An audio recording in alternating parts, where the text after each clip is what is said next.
Hello everyone, and welcome to my GH Soap Opera Today channel. I hope everyone is having a wonderful day. Before we begin, please hit the subscribe button and give this video a thumbs up. General Hospital spoilers. Willow turns on Chase after innocent act crumbles. Cop's life at stake? General Hospital spoilers warn that Willow Kane may flip on Harrison Chase as her innocent act breaks. Will the cop's life be at jeopardy after Chase discovers the truth about Willow?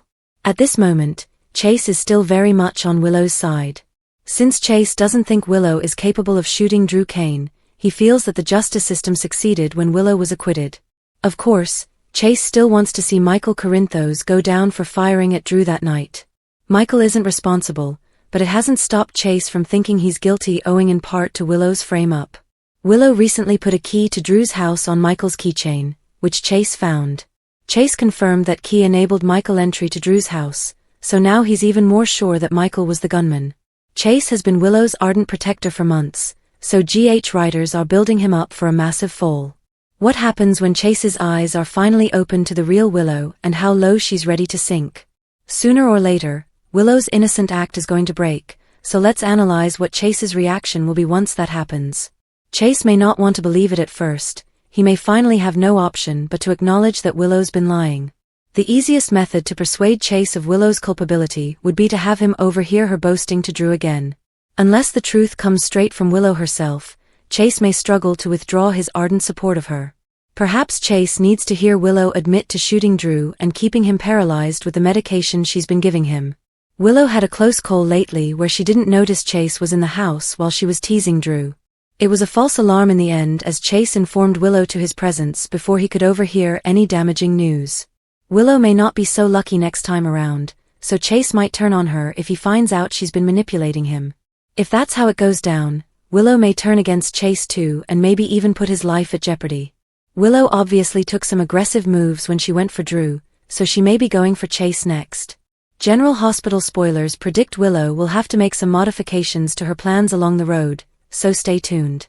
GH spoilers Monday, February 16th. Carly's skeptical, Molly's good news, Lucas in big trouble. On the upcoming GH, Carly Spencer gets suspicious, Molly Lansing Davis reveals good news, romance fills Valentine's Day, while Lucas Jones confronts grave peril at Wyndemere. General Hospital spoilers and updates for Monday, February 16th. Hint: Carly Spencer is suspicious, while Molly Lansing Davis has excellent news. Plus, in Wyndemere, Lucas Jones is in trouble. Key points: Carly Spencer questions whether Rick has a hidden agenda. Elizabeth Baldwin and Rick Lansing's date takes an unexpected turn. Chase and Brooke Lynn celebrate Valentine's Day amid lingering tension. Molly Lansing Davis shares exciting news with Alexis Davis. Lucas Jones is physically stopped from leaving Wyndemere. Carly skeptical. Carly is talking to Jason Morgan about something related to the business, it sounds like. She tells him Sonny Corinthos says Rick doesn't have an agenda, but she doesn't believe it. It almost seems like Carly isn't trusting Rick, which would be quite rare for Carly. The question that's evident is what Carly means when she's calling it an agenda. Does she feel Brick has his own agenda, or does she just mean a plan? Brick always has a plan, and typically it's for Sonny, not against him. Liz and Rick on a date. In the meanwhile, Elizabeth Baldwin and Rick Lansing are out on a date, although she may not have anticipated it to be at the axe-throwing facility. He's dressed casual, but she's dressed up like she expected a classy restaurant. But she plays along and arises to the occasion, while her body language may be giving her genuine sentiments away. Rick confronts her on it. It's very evident, the way she replies gives that away. She says, "Are you implying I don't know how to have fun?" Chase and Brooke Lynn celebrate. In the meantime, Harrison Chase and Brooke Lynn Quartermaine Chase are out having dinner. Chase assures his wife, this will be a Valentine's Day to remember. It looks that they're in a restaurant with a dark romantic setting, yet they're not overly suited up. Chase and Brooke Lynn have been in a tough patch lately, and it's nearly all been owing to his compulsive rescue attempts of Willow Kane. Hopefully Chase's attempts to make this Valentine's Day memorable help calm the seas between this pair. Molly's excellent news at the Metro Court. Molly evidently has some excellent news as she joyfully searches for her mother, Alexis Davis. She's beaming from ear to ear as she tells her she has something to tell her. Perhaps Tracy Quartermaine was successful in her recent efforts to talk some sense into Cody Bell and they've made up. Of course, her manuscript getting approved for publication is nothing to sneeze at, but since Molly didn't want to publish it, she's certainly not happy about that. But she surely is pleased, and that is absolutely a wonderful thing. Read this, General Hospital spoilers, you won't believe who saves Drew in a stunning turn of events. Mother-daughter confusion? In the meantime, Liesl Albrecht is chatting to Britt Westbourne at General Hospital, and there seems to be some uncertainty. Liesl seems to be asking Britt something, and Britt tells her she has no idea what she's asking right now. Britt recently received a shock when Nathan Reeves came and told her that Anna Devane thinks their father is alive. Might Liesl's query connect to Caesar Faison and his present condition of existence or non-being, and Britt can't tell what she knows? Britt is working on her father's final project, but under duress. If he were alive, why isn't he working on it himself? Michael and Jacinda's Valentine Day date elsewhere. Michael Corinthos and Jacinda Bracken are on their Valentine's Day date, and Jacinda correctly observes, let's just say there's one born every minute. Might she be rephrasing the old line attributed to P.T. Barnum, where he declared there's a sucker born every minute? Just what or who might she be referring to, and what are Michael and Jacinda plotting together? It is true that there are many foolish individuals in the world, and Michael and Jacinda may be depending on that to finish their scheme. Lucas is in trouble. In the meantime, Lucas is in danger at Wyndemere after overhearing Marco Rios utter something Lucas wasn't intended to hear. The two engage into what seems to be a violent confrontation, and Lucas is outraged as she cries, "No more." But Marco isn't cooperating. To say the least. He grabs Lucas's arm as he tries to leave, and tells him he isn't going anywhere. Will Lucas be the one who takes Anna's place in the chamber down below? Will he be Wyndmere's next captive? General Hospital made a mistake when they broke up Lucy and Martin. This pair was better together. General Hospital has a fantastic duo in Lucy and Martin. They were fun, sensual, entertaining, and then suddenly over. This duo should have stayed together. Key takeaways: Martin and Lucy were a delightful and engaging pair. Scott and Tracy conspired to split them apart, and it worked. There is no Scott and Lucy, or Tracy and Martin. Lucy and Martin were better together. Everyone loved Lucy and Martin. Lucy and Martin were wonderful from the first moment she sat on his knee as he played Santa Claus. They quickly bonded, fell in love, and were going toward happily ever after. It was good to see Lucy happy after pining away for Kevin for so many years. Martin had a bit of a troubled background with numerous ex-wives, but he appeared happy with Lucy, and even his sister Laura approved. Their relationship got strained over Martin's ex-wives, deception, the deceptor, and a lot of cunning. It was Scott and Tracy who eventually broke up the pair. Lucy was close to her ex, and Tracy convinced Martin that something was going on between them. Eventually, Lucy and Scott slept together. Martin caught them. Lucy went after him, but he chose to leave town. Once he returned, she attempted to bring him back, but it was too late. What was the point? After the split, Scott actually disappeared, and no one in Port Charles asks what happened to him. Maybe Martin and Lucy's split would have been worth it if she and Scott reunited and their daughter Serena returned to town. No such luck. On the other hand, if Martin isn't with Lucy, it would be nice if he and Tracy were a pair. Those two are continually at each other's throats, yet hate may quickly convert to love. They would be a lot of fun to see.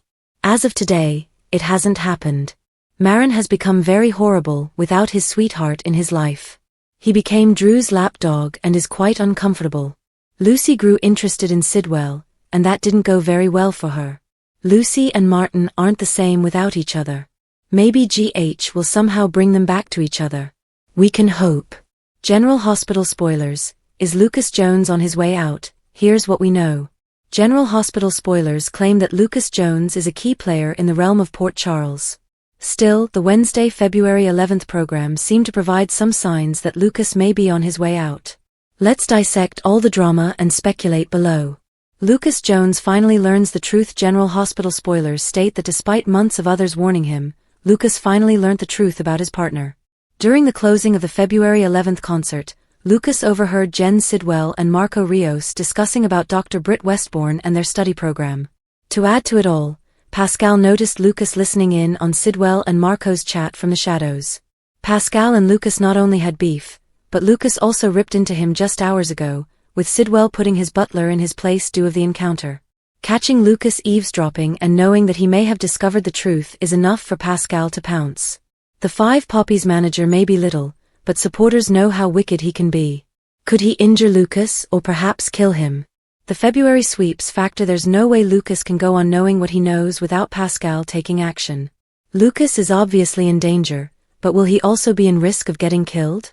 This narrative feels far from done, however GH viewers get the impression that we are inching closer to the finale. It is expected to still sort itself out in the weeks ahead, so may Lucas be held captive in Wyndemere, much in the same way Anna Devane was? It's hard not to forget that it's also February, a sweeps month, where astonishing occurrences usually tend to happen. It's highly typical for someone to pass away in February, May or November, due of sweeps, so the fact that Lucas overheard everything leaves him in a very awkward predicament. He's a leading guy for sure, so it would be a stunner if he ended up dead, and his passing would devastate Port Charles. How much trouble is Lucas in? GH spoilers, Michelle Lundstrom angry over Jason's intimate scenes with Britt? General Hospital spoilers hint there could be a reason why Steve Burton has stated that he's unexpectedly quit the program. The actor, who is best known for his portrayal as Jason Morgan, adds that he's spending the next 3 months at home with his new wife, Michelle Lundstrom. Michelle Lundstrom angry over Jason's intimate scenes with Britt? However, there are other critics who claim that Jason is going because his wife might not appreciate that his character is growing too close with Britt Westbourne. There's considerable conjecture claiming that the actor, who is best known for his role as Jason Morgan on the famous ABC drama, could have changed his mind when it comes to hot sex scenes on the program. After all, it's not easy witnessing your new spouse make out with a beautiful soap opera actress while they are in front of the cameras, right? Well, that might be the case with Steve, as many fans have noted that he's been maintaining his distance from his female co-stars, and especially with Kelly Thibaud, who portrays Britt Westbourne. What's next for Jason Morgan? So far Steve Burton himself has not made any remarks regarding the subject, but at this point it's improbable that anything will be spoken. Because if there's anything that Steve wants to do right now, it's to safeguard his marriage to Michelle, but at the same time, he also wants to protect his work too. After all, viewers do deserve to see Jason and Britt together, both emotionally and physically.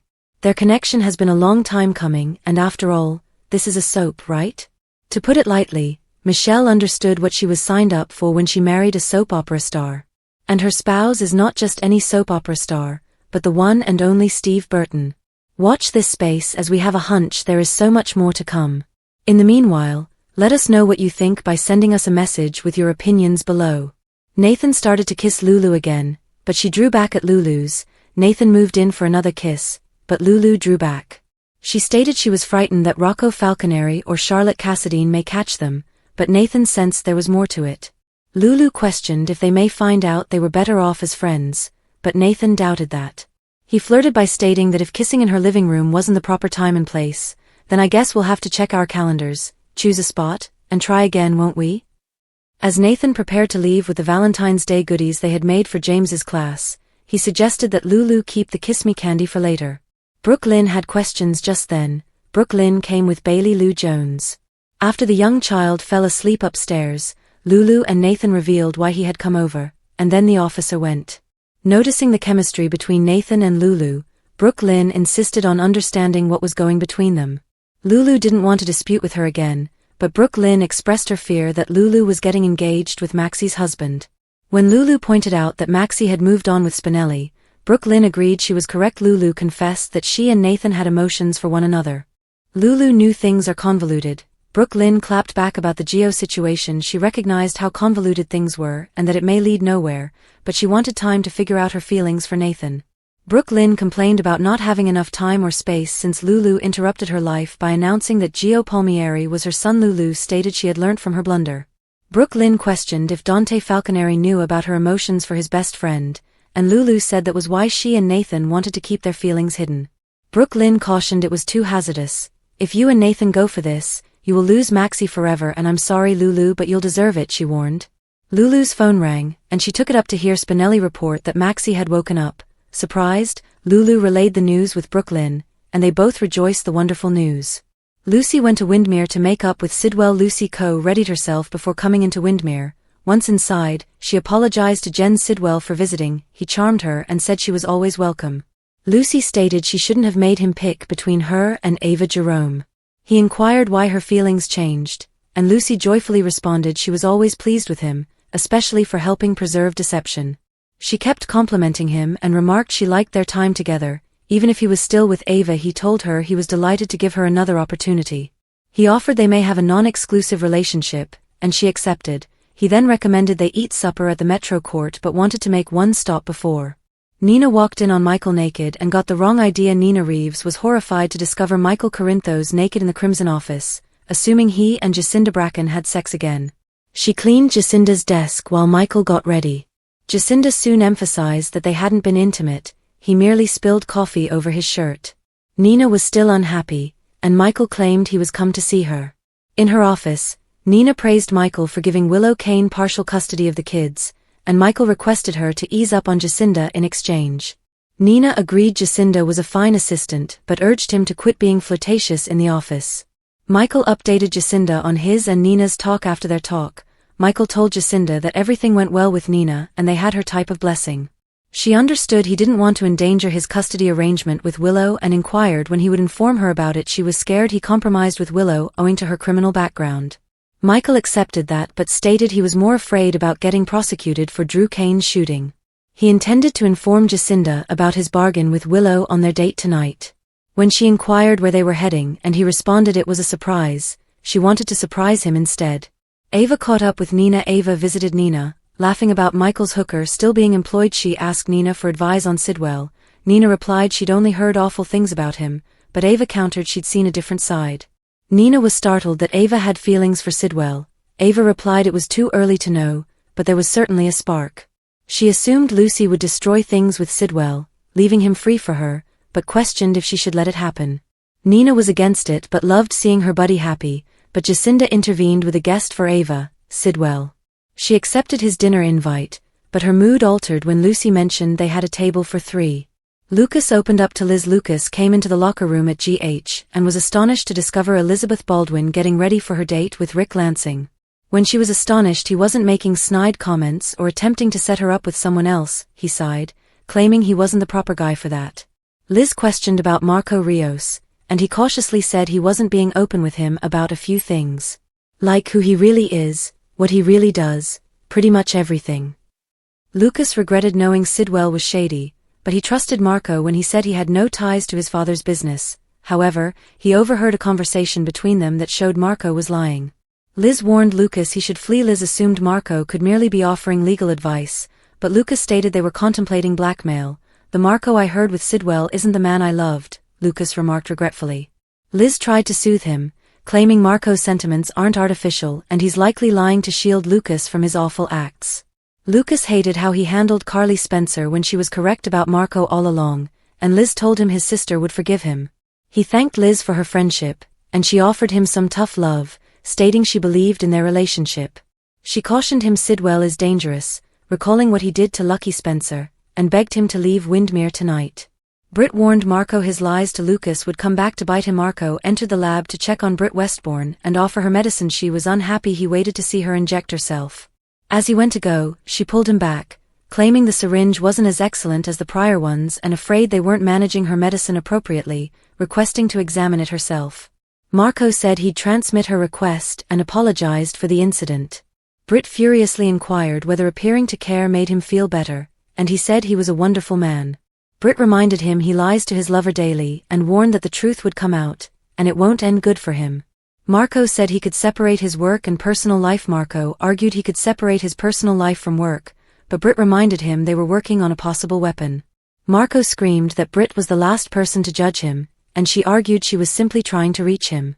She indicated she knew his hardships, having a criminal father, and cautioned that his choices would prohibit him from being happy with Lucas.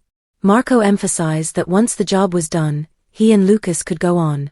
Britt's reply suggested she didn't share his hope. Marco begged her to finish the project so they could all move forward. Lucas heard something he shouldn't. Nathan told Britt Anna thinks their father's alive on the parapet. Marco contacted Ross Cullum to say he gave Britt her meds and wanted to talk Sonny Corinthos again. After hanging up, he spotted Lucas there. Meanwhile, Britt walked back to her office at the hospital and discovered Nathan waiting for her. She was surprised by the news her brother had given her, yet she didn't answer. Nathan claimed Anna Devane thinks their father, Caesar Faison, is still alive. Thanks for watching. If you like this video, please don't forget to subscribe my channel without missing any update.